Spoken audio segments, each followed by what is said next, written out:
Hello, Soul Tribe. Welcome to Soul Tribe PH. It's me, Anna, your certified international life coach and tarot and oracle card reader. So, if you want to avail my services, tarot reading, or coaching, kindly go to my website www.anasantiago.coach. And please do follow me on all my social media platforms Instagram, Facebook page, and TikTok, and also here in YouTube. Hello, Soul Tribe. Welcome back to my channel, Soul Tribe PH. It's me, Anna, your love and relationship mentor, intuitive life coach, a tarot and oracle card reader, and now a podcast host. So, for this particular reading, we will be having your monthly zodiac sign reading for the month of June. This is for my dear Aries, Sun, Moon, Rising, Ascendant, Venus. For those who haven't generated their natal birth chart, I suggest to generate yours. Kindly go to the description section. I got there a link that can help you generate your natal birth chart. Kailangan lang yung date of birth, time of birth, and also the exact location where you were born. And if you happen to have Aries as your rising slash ascendant sign, this is your reading. So, based on an article na nabasa ko, it's best for us to look into our rising slash ascendant sign for accurate readings. So without further ado, my dear Aries, let's proceed on getting to know your angel number. Might be this is the angel number that you had been seeing recently as a confirmation of this reading. Angel, Spirit, Universe, Ancestors, kindly give me the angel number for my dear Aries.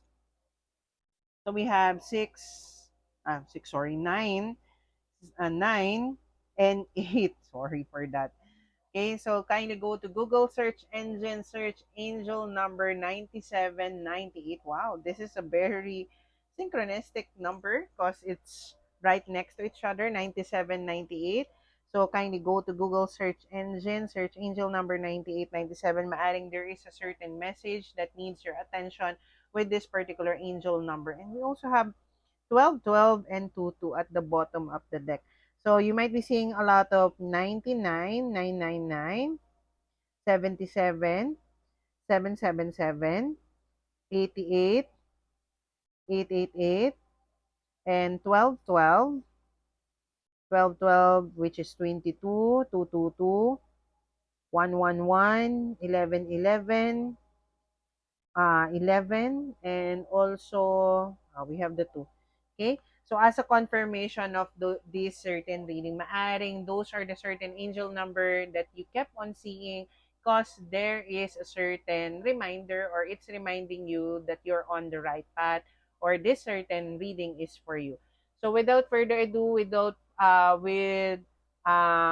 before going into your reading, bakit I'm having a hard time analyzing your certain energies, my dear Aries. So, maaring for some of you, you are wondering, you are quite confused, you are totally unclear of what is there on the horizon for you. So, before we proceed this reading, if you came from my teaser, so let's proceed on getting to know what is the overall energy of your life for this month.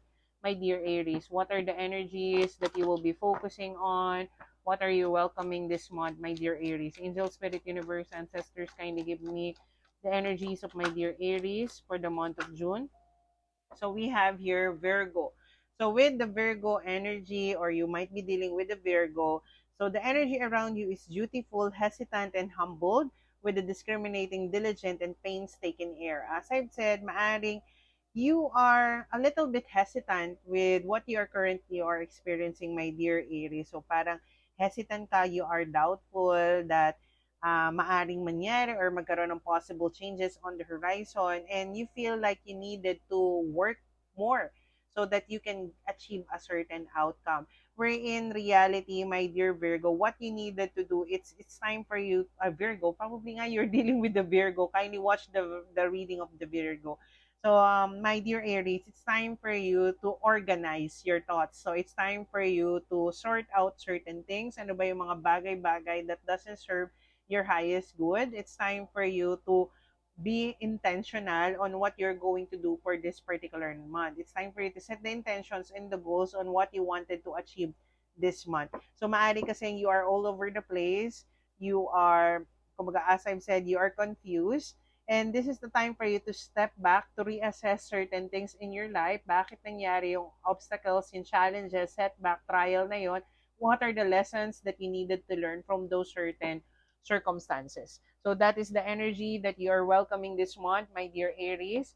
So as I've said, It's time for you to focus on the now. So if you came from the teaser, this is your energy. This is the energy that you will be anticipating this month. This is the time for you to be enthusiastic, live at the moment, focus on the now, focus on what you needed to do. Don't get too attached to the possible future or the outcome.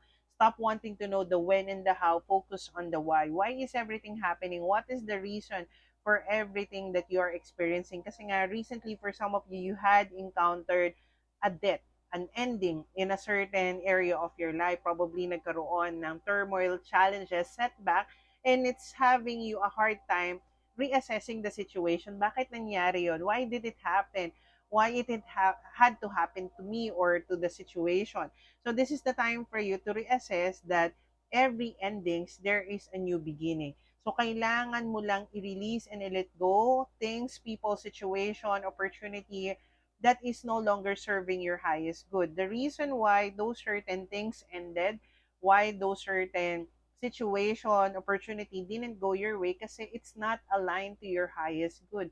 It's time for you to release and let go. So for you to welcome new energies, new opportunities on the horizon, kailangan mo mag-leave room for that certain new energy. So hanggat nandoon yung mga negative energies or situation, opportunity, people that is only draining you, it will be harder for you to welcome a new beginning on the horizon for you.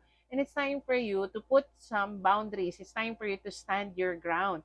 So hindi porket kumbaga parang things didn't go your way, you're going to do something to prove that you are worthy, that you are good enough for a certain situation or opportunity. So it's time for you to don't give up. It's time for you to stand your ground, and it's time for you to see the kumbaga silver lining, see the beauty of the situation. Even though things ended the way that you had not anticipated it, remember, everything happens for a reason. Nothing is a coincidence. It's either a blessing or a lesson for you to learn. So that is the thing that you needed to do, my dear Aries, for this month. It's time for you to stand your ground, stand by your word. So, kumbaga, it's time for you to choose yourself first. Okay, what is the energy of your career? What is your current energy for your career, your work life, your business? So, judgment call. As I've said, maaring nagkaroon ng judgment call. Universe, kumbaga universe na yung nag-make ng way for you to make a choice, to make a certain decision.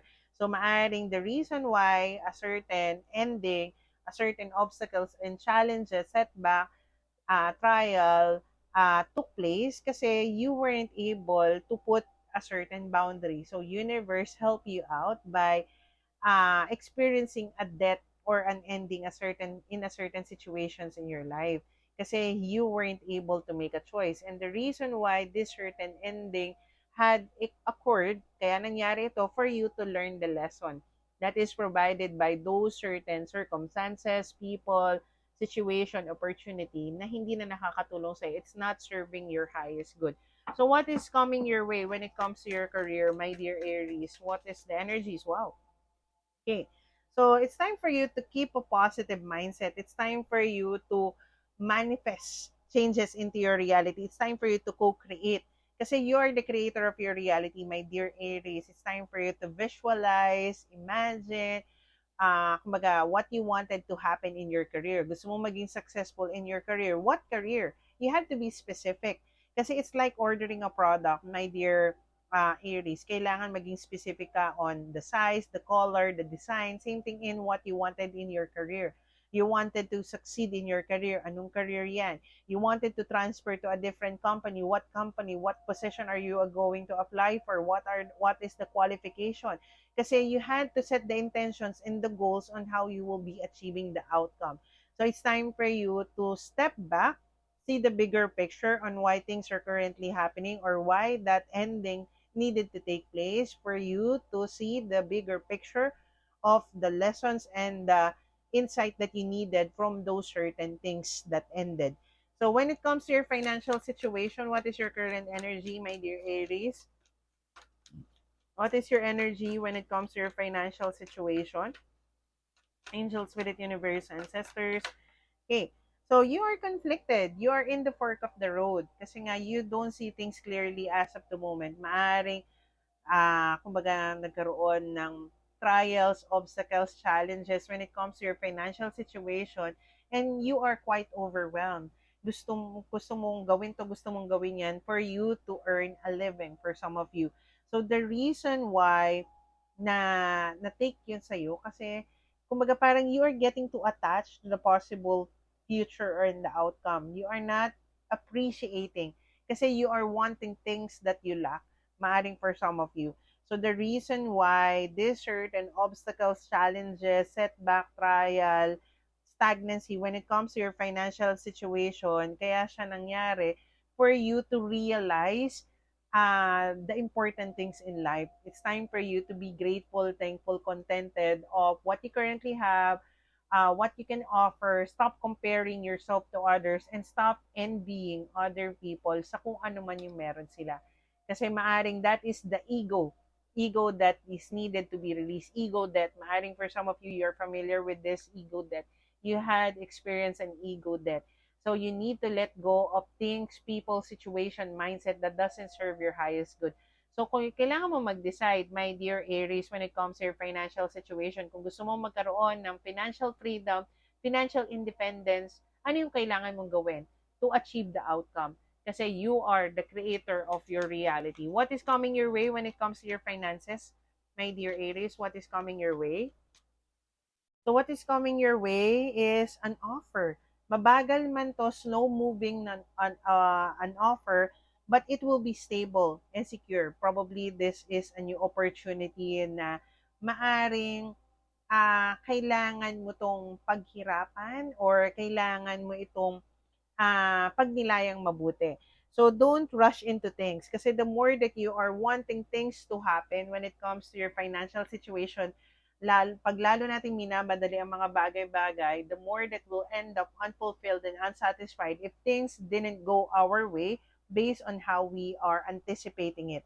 So that is the reason why universe is telling you to hold your horses, focus on the now, focus on what you needed to do.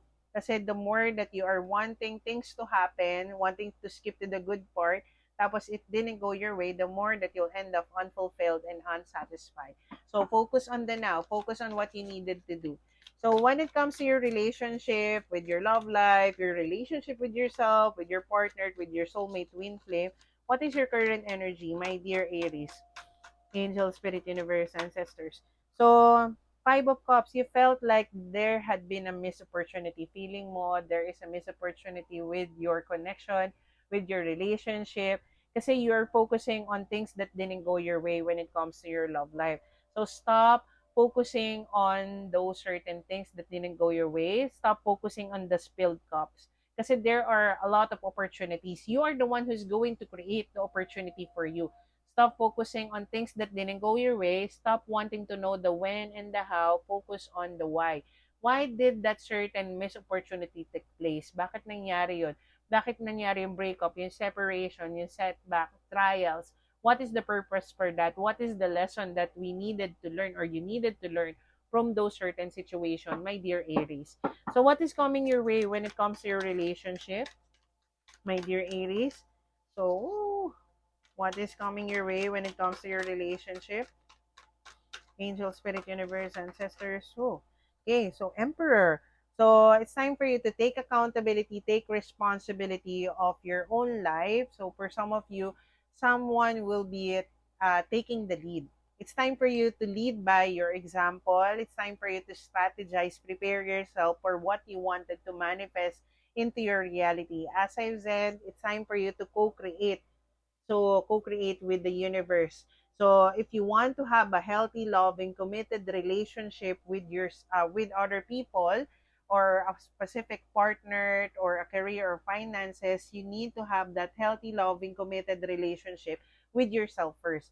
You need to lead by example. You need to take accountability, take responsibility of your own life na hindi fault ng ibang tao yung nangyayari into your reality. You also have a fair share of your decisions and actions on what you currently are experiencing. Kailangan mangyari yon for you to learn a lesson that is provided by those certain circumstances. So don't let the past determine your future, my dear Aries. Kung ano man yung nangyari, it happened for a reason. It needed to happen for you to learn a lesson that is provided by those certain circumstances. So let's see what is your oracle guidance for this month, my dear Aries. Aries, probably you're dealing with an Aries. Kanina, you're dealing with the probably nga, you're dealing with also an Aries. Your Aries pala, sorry. I got lost. Okay, what is the oracle guidance? Pasensya na. I'm channeling on your energy, my dear Aries. You are overwhelmed. You are all over the place. Okay, so what is your oracle guidance? Mending. So, for you to move forward in life, my dear Aries, it's time for you to make peace with the past. It's time for you to forgive the people who have hurt you, forgive the situation that caused you pain, and also forgive yourself for what you had made or what is the decisions and actions that you had taken.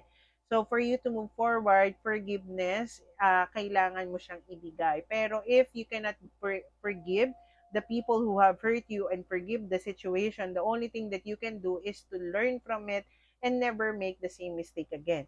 Kasi your past don't determine your future. So again and again, co-create. It's time for you to imagine, visualize what you wanted to manifest into your reality. If you want to have a healthy, loving, committed relationship with someone or with your financial, with your career, you need to have that kind of relationship with yourself first kasi you are your first soulmate. You need to treat yourself with kindness, love, and compassion because how you are treating yourself, loving yourself, valuing yourself, and respecting yourself is how you're going to receive it from others. So, angel message for you, my dear. Wow, we have here 7-7. So, your purpose flows from within you, and everything that is unfolding or being revealed to you is part of your purpose, a state of peace and calmness in your soul. I am in the flow. So, this is time for you to just go in with the flows, surrender, and trust the process on how things are unfolding in your life. It might not be based on your time frame, my dear Aries, but it will be happening in divine timing. You just have to trust the process on how things are happening in your life. Kasi the important thing, my dear Aries, is not the outcome, it's not the future, it's not the relationship, it's not the money, it's not the possession. The important thing is the process or the journey on how you will be achieving the outcome and the certain relationship, the abundance, and whatever you wanted to manifest into your reality. So I am releasing anything that no longer serves my highest good. So this is your energy. It's time for you to release, let go of those certain people, situation, mindset that doesn't serve your highest good. Kasi this is a time for you to leave room for new things that is wanting to manifest into your reality.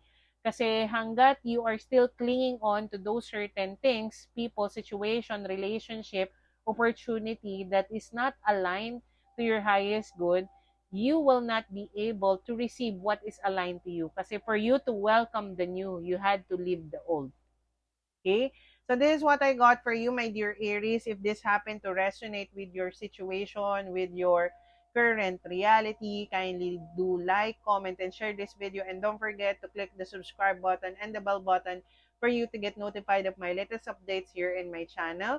And if you wanted to avail my services, tarot reading, coaching program, or mentorship program, kindly message me in Instagram or Facebook page, Soul Tribe PH, or Coach Ana Santiago. Message the word tarot for tarot reading coach for coaching program. And you can go directly to my website, www.anasantiago.coach. This is what I got for you. Sending you much love and light. Bye-bye.